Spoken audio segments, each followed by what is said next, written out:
আজকের মহিলা মোর্চা সম্মেলন নারী পুরুষ দলে দলে যোগ দেন।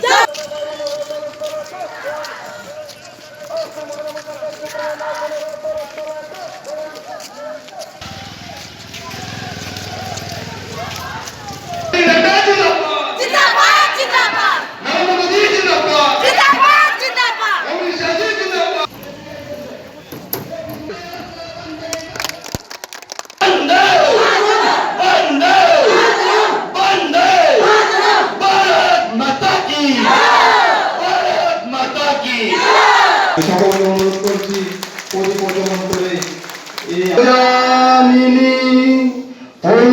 কুসুমিত সুমধুর সুবিনী সুবাসিনী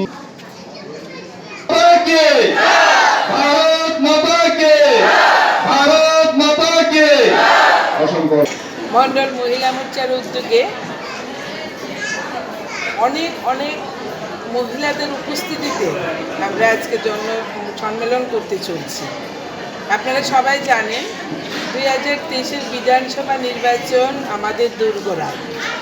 এই নির্বাচনে মহিলা মোর্চারা যেভাবে 18 বিধানসভা নির্বাচনে গুরুত্বপূর্ণ ভূমিকা নিয়েছিল, 25টা বছর এই রাজ্যটাকে সিপিএমের শাসন থেকে মুক্ত করার জন্য মহিলা মোর্চারা যেভাবে পদক্ষেপ গ্রহণ করেছিল, 2023-এর বিধানসভা নির্বাচনে আমরা আরও অধিক সংখ্যক আমরা মহিলা মোর্চারা অলরেডি অঙ্গীকারবদ্ধ যে এই রাষ্ট্রবাদী সরকারকে আমরা 60টি পদ্মফুল উপহার দেব।